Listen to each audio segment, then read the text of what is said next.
estamos empezando más temprano de lo habitual nuestro servicio de adoración, porque tenemos un tiempo especial de celebración de los 500 años de la Reforma Protestante.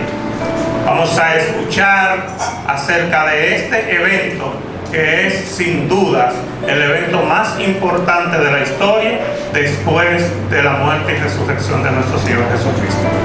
Ahora vamos a dar paso a lo que hemos preparado con mucho esmero para todos ustedes. Es un panel que vamos a desarrollar acerca de la Reforma Protestante.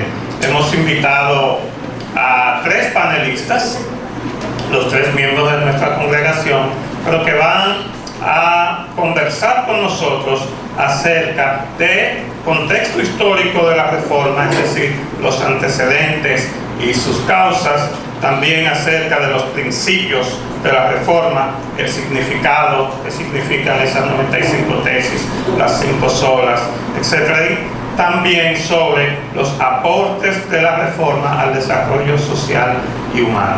Así que queremos invitar a nuestros panelistas.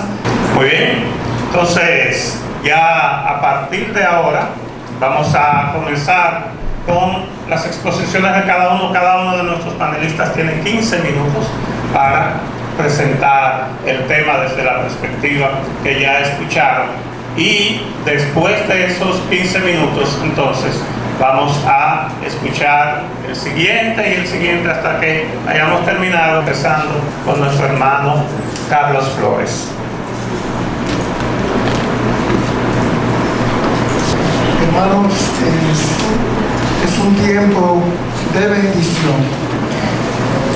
Pienso que debemos estar altamente agradecidos del Señor por el privilegio que Él nos ha concedido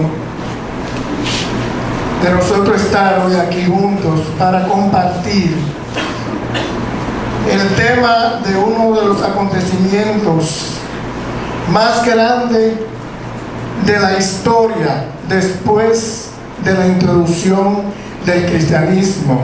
Y como hemos visto, esto es la Reforma Protestante, que marca el fin de la Edad Media y el comienzo de los tiempos modernos. Como leyó el hermano Hochi, se hace necesario que nosotros presentemos algo de los antecedentes de la Reforma Protestante, es decir, lo que pasó antes de que ocurriera este gran acontecimiento. Que veamos también cuáles fueron las razones, sus causas que motivaron este hecho. Con referencia a sus antecedentes, fueron numerosos los eventos que ocurrieron antes de la Reforma. Y estos eventos abarcan los siguientes periodos. 5 periodos. Obviamente vamos a hacer referencia de algunos hechos ocurridos en cada uno de los periodos para que tengamos una idea mejor antes de llegar a la Reforma. El primer periodo comprende desde el nacimiento de Jesús bajo el poderoso imperio, como sabemos, romano, hasta lo que se denominó la crisis gnóstica.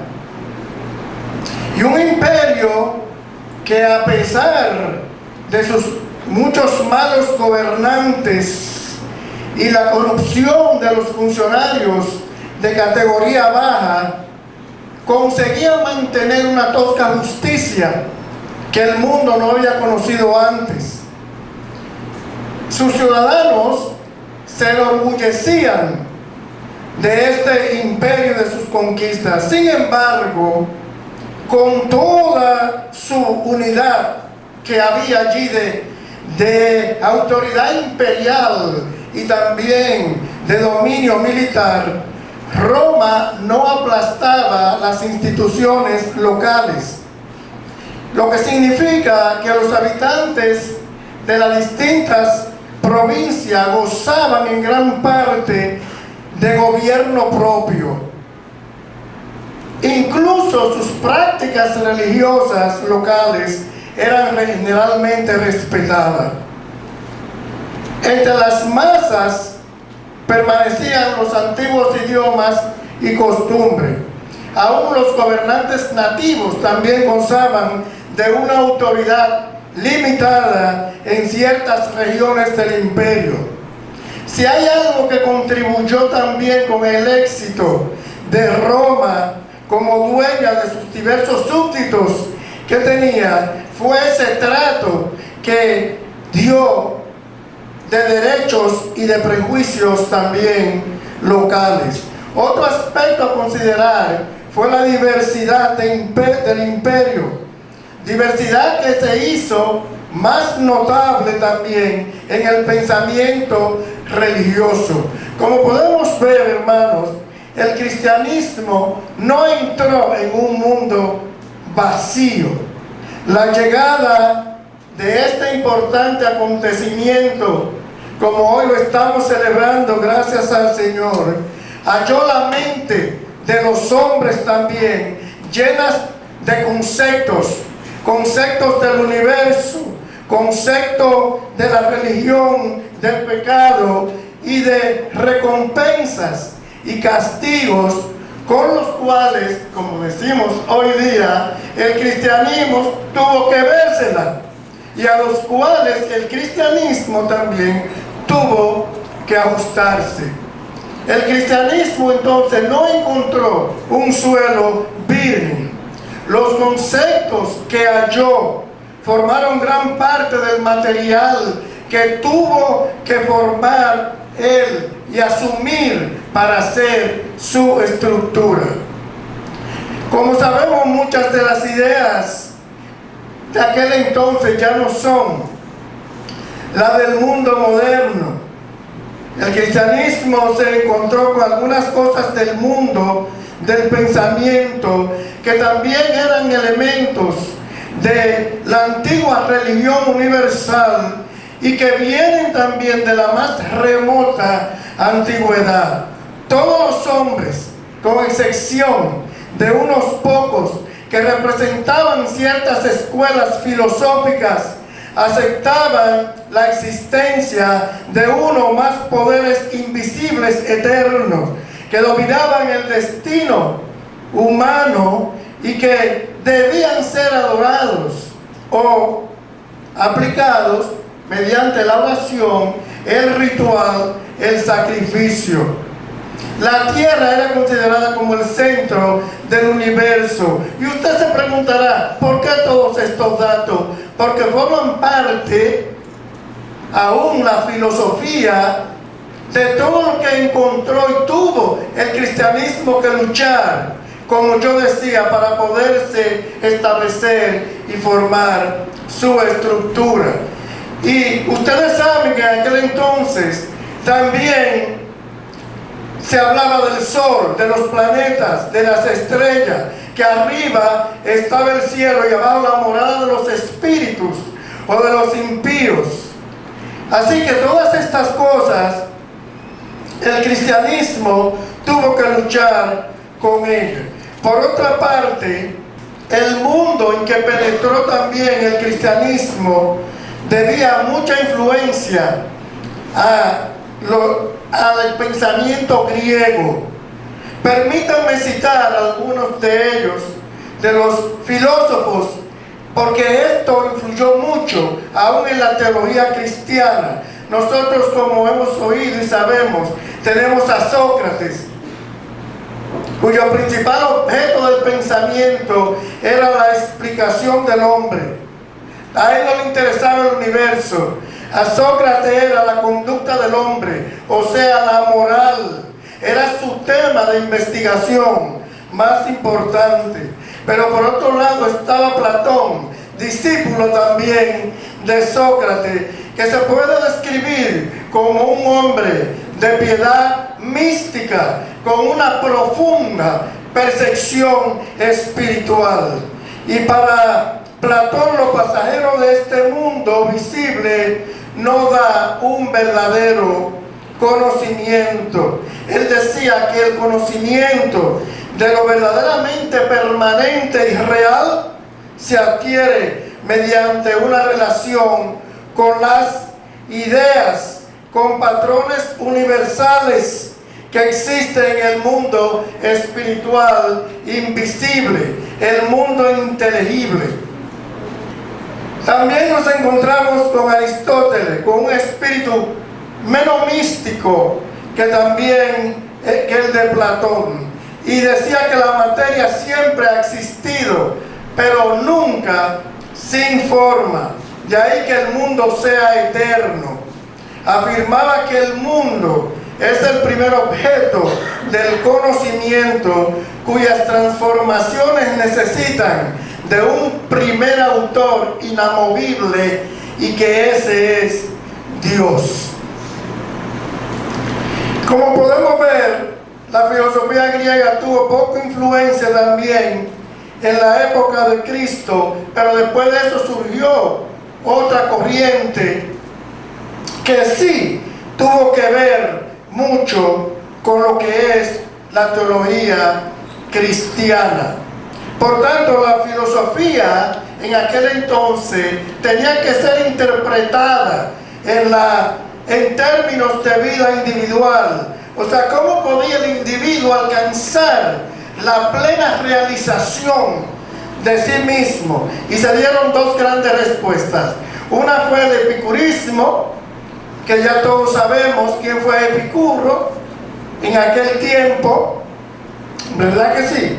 Que solamente él afirmaba que se requería la ausencia de todo lo que molestaba y de todo lo que perturbaba. Y el estoicismo, que era primordialmente un sistema ético y el que más se acercaba al cristianismo en algunos aspectos, pero en otros también estaba distante,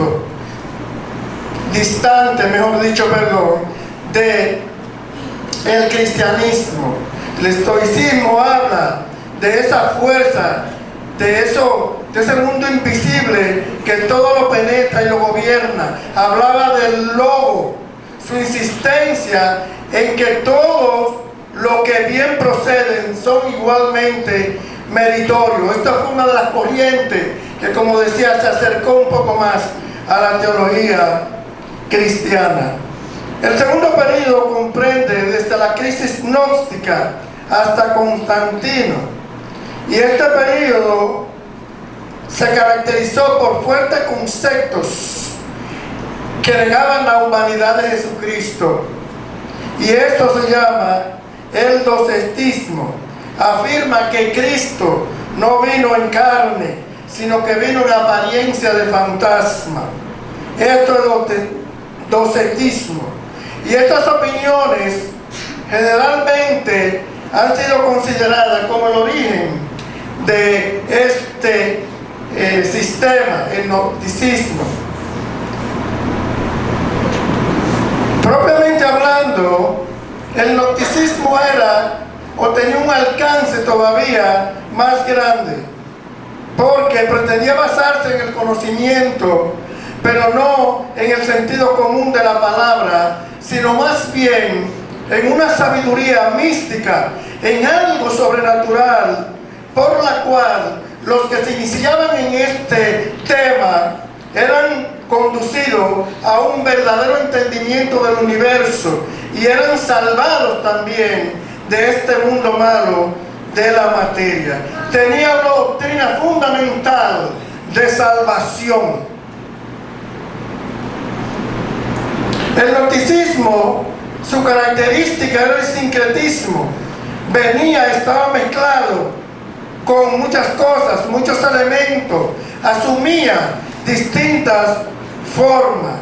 Y esta mezcla predominante en el sincretismo, como parte del gnosticismo, era místico, era mágico, era filosófico.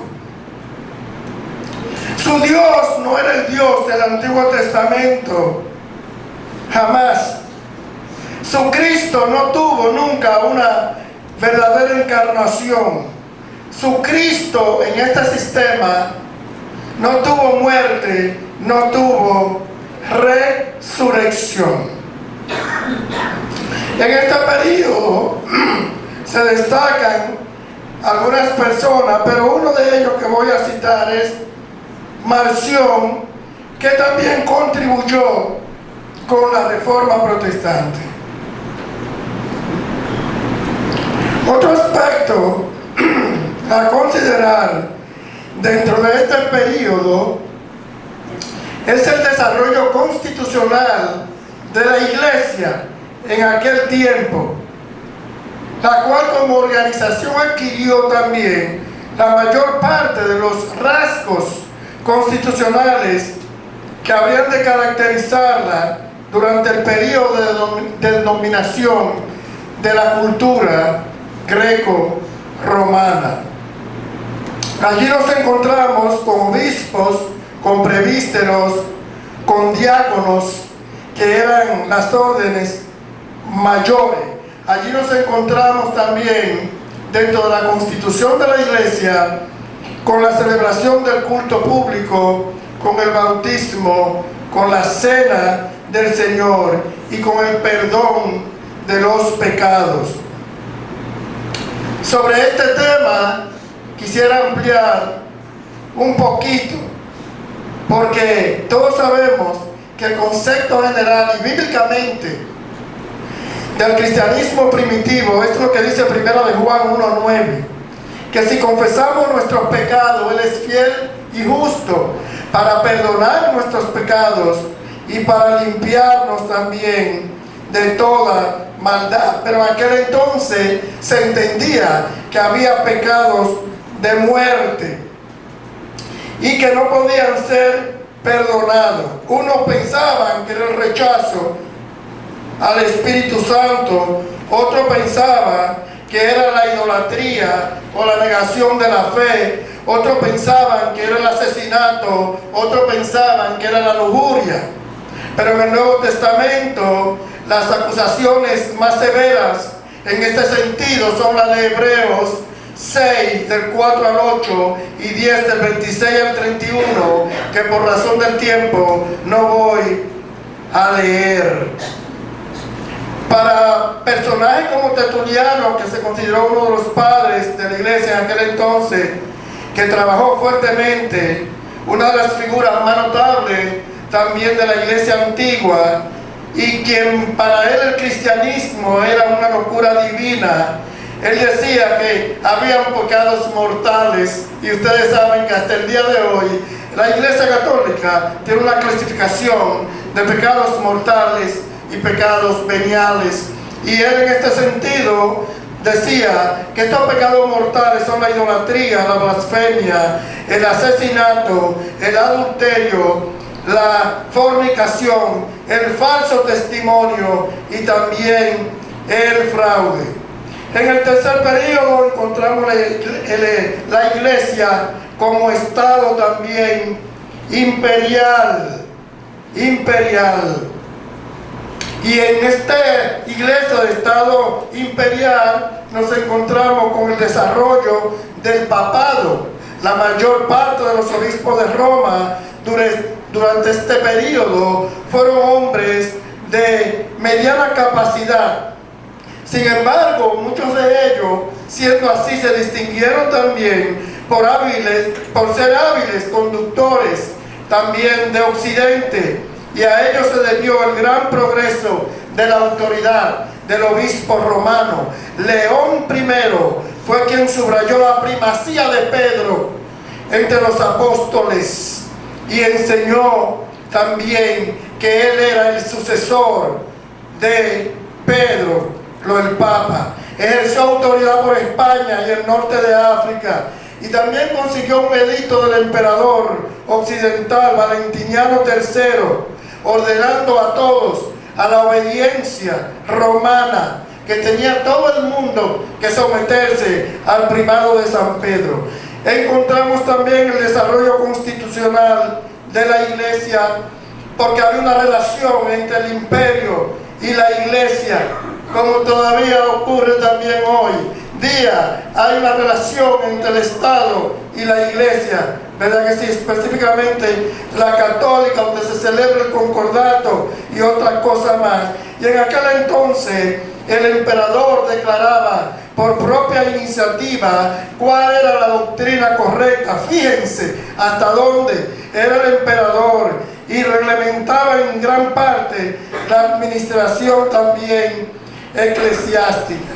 Luego vienen otros periodos, como es el periodo cuarto y el periodo quinto, y ahí entra ya la Edad Media. Sabemos que la Reforma Protestante, como yo dije al principio, marcó el fin de la Edad Media y el comienzo de los tiempos modernos. En estos periodos ya entonces entra la Edad Media, y en ella se destacan las instituciones eclesiásticas que fueron bien fortalecidas. Las cruzadas, que ya sabemos algo de eso, lo hemos estudiado, y que tuvieron también múltiples causas, las cruzadas.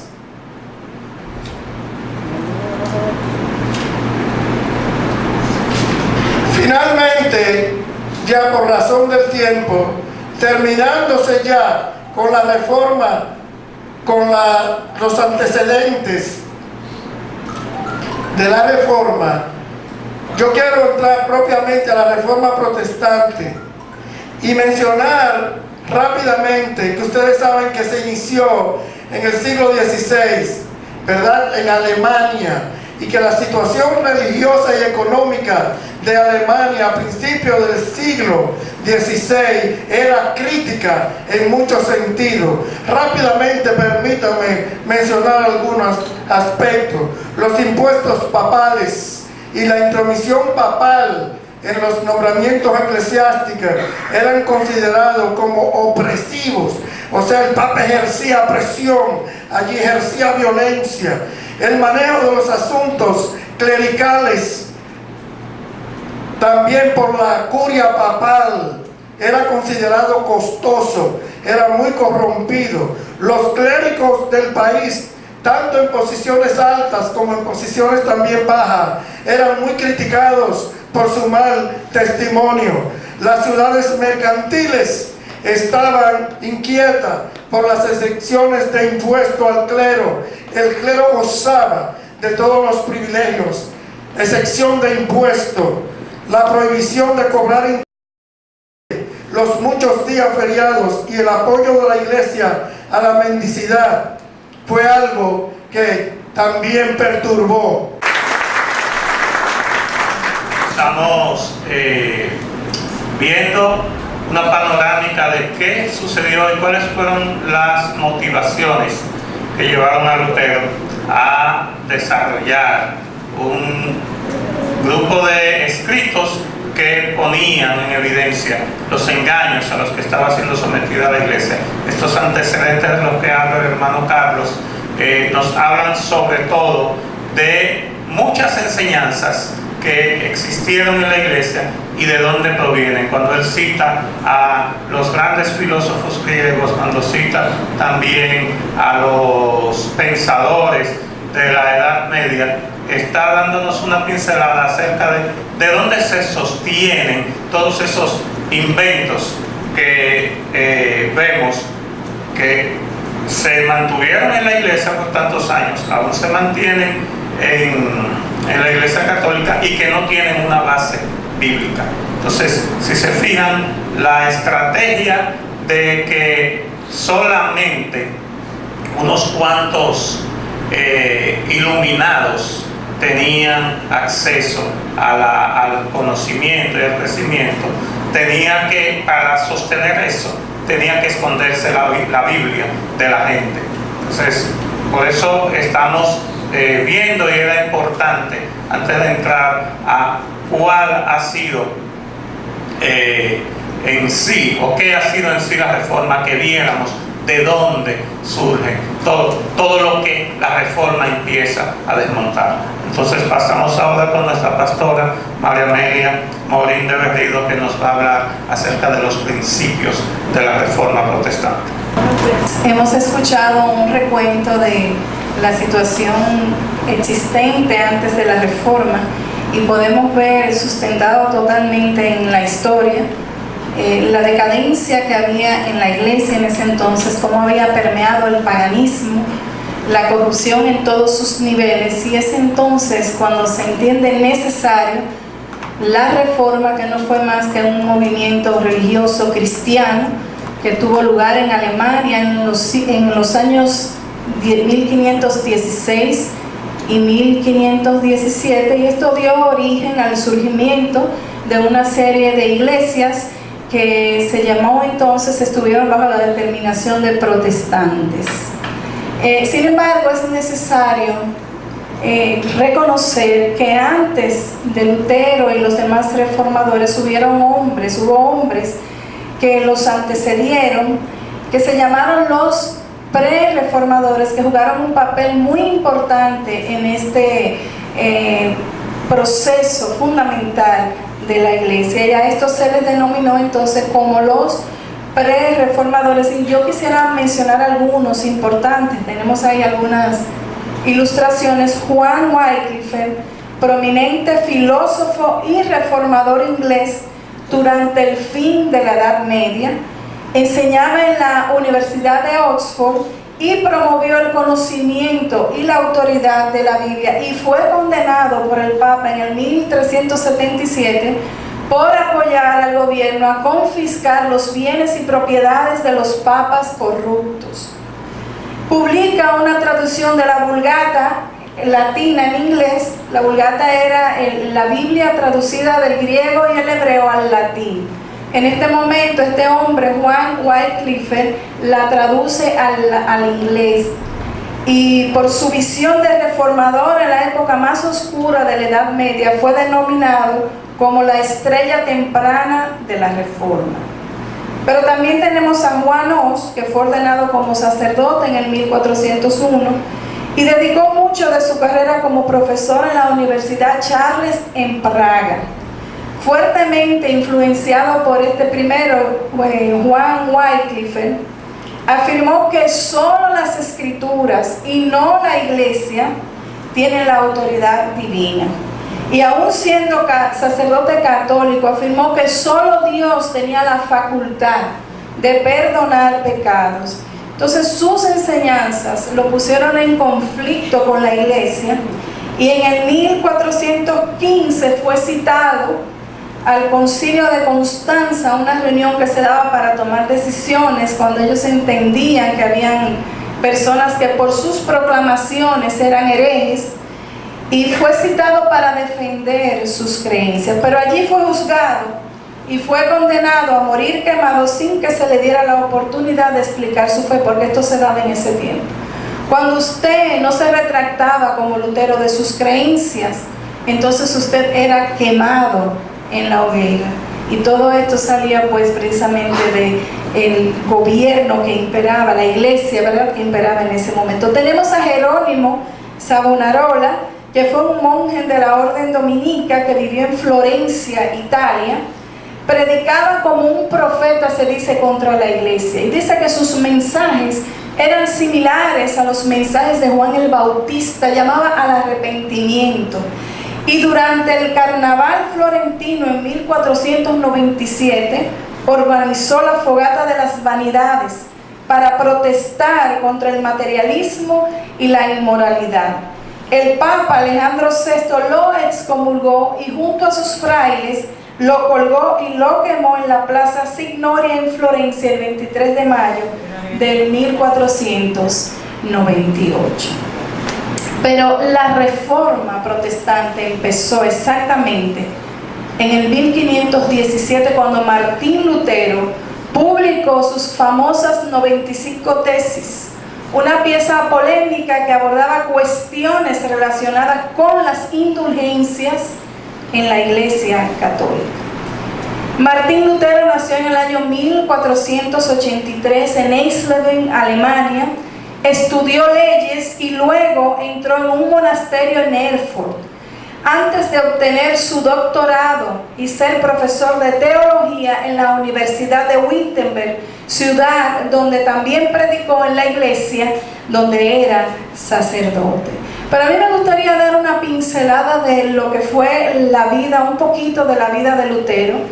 Este hombre que yendo de camino a un lugar en una ocasión muy especial bajo una tormenta, fue sorprendido por un rayo que tengo entendido mató a su compañero, y él asustado, postrado, dijo una frase. Recuerden que él pertenecía a esta iglesia donde se veneraban a los santos, imágenes y una serie de cosas, y él proclamó: Santa Ana, si me salvas, seré monje. Y es entonces cuando él entra a este monasterio en Erfurt para entonces servirle a Dios, pero toda su vida fue una constante lucha porque él no quería perderse. Él quería ser salvo y encontraba que nada de lo que hacía era suficiente para sentir esa paz interior que él necesitaba. Dice que se confesaba muchas veces con los curas y que sometía su cuerpo a muchas cosas para poder entonces sentir esa paz. Tenía temor de perderse y no era realmente una vida consecuente, ¿verdad?, con lo que se espera y con lo que él anhelaba. Y no fue hasta un tiempo, cuando el mismo monasterio al que pertenece lo envía a Roma, que llega a este lugar anhelado y encuentra entonces toda aquella corrupción y todas aquellas cosas que se daban, que entonces tiene su encuentro con Dios cuando fue a enseñar el libro de Romanos, en el capítulo 1, el versículo 17 específicamente, que dice: mas el justo por la fe vivirá. Camino a la escalera, a la escalinata santa, un lugar donde se entendía que si usted subía de rodillas al llegar allá al final, entonces usted podría comprar indulgencias por el alma de cualquier muerto.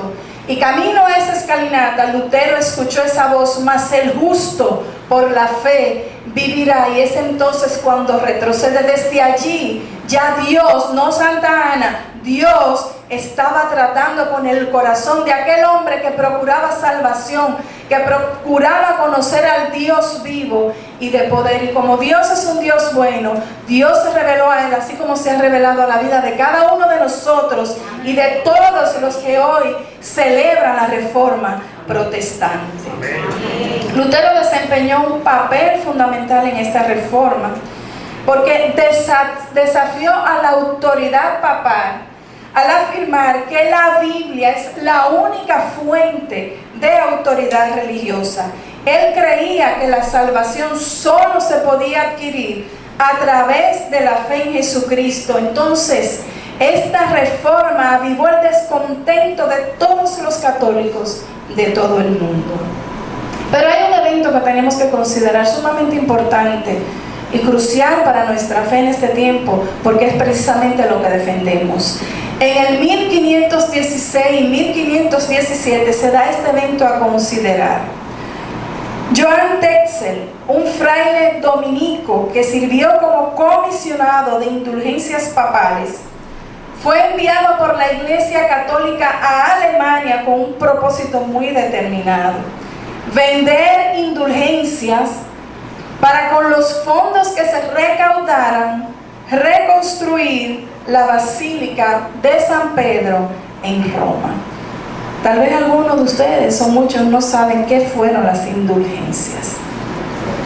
Las indulgencias es un concepto de la Iglesia Católica que concedía la reducción de la pena por el perdón de los pecados, y era concedida por determinados representantes de la Iglesia y bajo ciertas condiciones. Algo parecido como a irme a confesar, ¿verdad?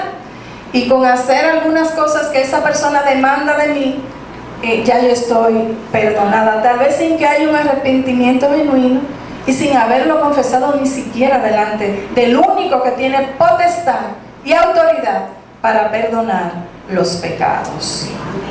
Entonces, se estaba dando esto. Este hombre fue llamado a ese lugar porque lo que se quería era la reconstrucción de la basílica. Eso era lo más importante en ese momento, la Basílica de San Pedro.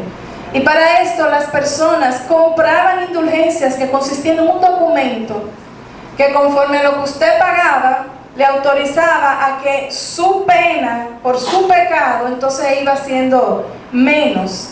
Estas eran las cosas que se hacían en este tiempo. Entonces muchos consideraron esta práctica como un abuso escandaloso y la culminación de una serie de prácticas anticristianas fomentadas precisamente por el clero católico, compuesto por los arzobispos, el papa y toda una jerarquía que eran quienes entonces imponían estas cosas. Pero sería Lutero el primero que expondría públicamente su opinión contraria a la doctrina de indulgencias. Para Lutero, las indulgencias eran una estafa y un engaño a los creyentes con respecto a la salvación de sus almas. En la práctica, las indulgencias eran presentadas luego de una confesión. Usted se confesaba, presentaba su documento por el que usted pagó, eso era una indulgencia, y entonces ya usted demandaba que no necesitaba arrepentirse de sus pecados, puesto que el documento prometía perdón para ellos y más, porque yo creo que se podía comprar indulgencia hasta por un familiar. Lutero protestó por la práctica de la venta de indulgencias en un escrito enviado a Alberto, arzobispo de Maguncia y Magdesburgo, el 31 de octubre en el año 1517. Para Lutero, el perdón era una prerrogativa de Dios. La venta de indulgencias y las absoluciones no eran aceptables. Los cristianos debían obtener su salvación por convicción y por seguir a Cristo, no por la compra de indulgencias. Y en el escrito enviado, Lutero adjuntó una copia de las controversias que para él suscitaban dichas indulgencias, lo que luego se convirtió en las famosas 95 tesis. Pero su tesis 86 era toda una declaración de intenciones, pues él decía: ¿por qué no el Papa, cuya riqueza es hoy mayor que la de cualquier rico, no construye la Basílica de San Pedro con su propio dinero, en vez de que con el dinero de los pobres creyentes? Esa era su tesis número 86. Muy bien, recuerde que puede escribir sus preguntas en los papelitos que tiene sus asientos para después que terminemos poder responder a ellas. Vamos ahora a entrar en los aportes de la reforma al desarrollo social y humano. Este gran logro espiritual también tuvo repercusiones sociales, tuvo repercusiones en el desarrollo de la persona en sí mismo. Y para eso entonces vamos a escuchar a nuestro hermano Héctor López. Referirme al hecho de la reforma protestante se han derivado logros morales, sociales y económicos. Pero, ¿cuál es el fundamento de esos logros? El fundamento de esos logros es la formación de un pensamiento cristiano evangélico, el cual está fundamentado en la palabra de Dios, en la Biblia. Por eso encontramos, por ejemplo, en el Antiguo Testamento muchas enseñanzas. Yo quisiera leer el contenido de un pasaje en Deuteronomio, capítulo 4, y versos del 5 al 9. Yo os he enseñado estatutos y decretos, como Jehová mi Dios me mandó, para que hagáis así en medio de la tierra a la que entráis, para tomar posesión de ella. Guárdenlos, pues, y pónganlo por obra, porque esta es vuestra sabiduría, vuestra inteligencia ante los ojos de los pueblos, los cuales oirán todos estos estatutos y dirán: ciertamente pueblo sabio y entendido, nación grande es esta. Porque ¿qué nación grande hay que tenga dioses tan cercanos a ellos como le está Jehová nuestro Dios en todo cuanto le pedimos? ¿Y qué nación grande hay que tenga estatutos y juicios justos como es toda esta ley que yo pongo hoy delante de vosotros? Por tanto, guárdate y guarda tu alma con diligencia, para que no te olvides de las cosas que tus ojos han visto, ni se aparte de tu corazón todos los días de tu vida. Antes bien, las enseñarás a tu hijo y a los hijos de tus hijos. Esta era la enseñanza o la forma o el propósito de la enseñanza a los hombres en el Antiguo Testamento. En el Nuevo Testamento nosotros encontramos a Jesús, las enseñanzas de Jesús, el gran maestro.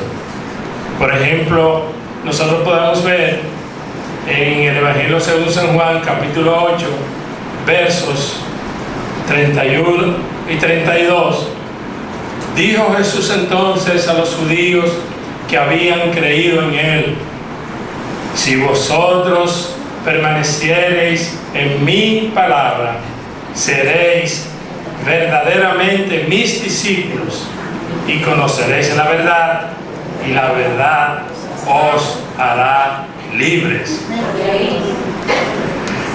En el Evangelio según San Mateo, los capítulos 5, 6 y 7, no los voy a leer enteros. En los capítulos 5, 6 y 7 se muestra un discurso muy importante de Jesús, posiblemente así como porción de la palabra, quizás el discurso principal de Jesús, donde Él enseñó sobre muchas cosas. Por ejemplo, comenzando el capítulo 5, Él le dice a los creyentes: ustedes son sal y luz, queriendo decir que ellos, o los cristianos evangélicos, tienen la responsabilidad de trazar el camino, de darle sentido a la vida de los hombres. Jesús hablaba también respecto del cumplimiento de la ley. Sin el cumplimiento de normas, no hay progreso de los pueblos, no hay progreso de la gente. O sea, hay normas a las que las personas deben sentirse sometidos para que puedan hacer las cosas bien.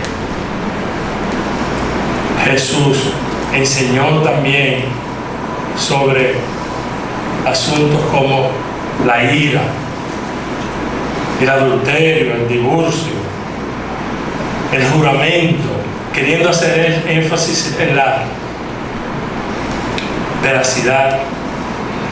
Si actuamos en la verdad, no tenemos que jurar por nadie ni por nada, sino simplemente ser veraces. Hablo del dar,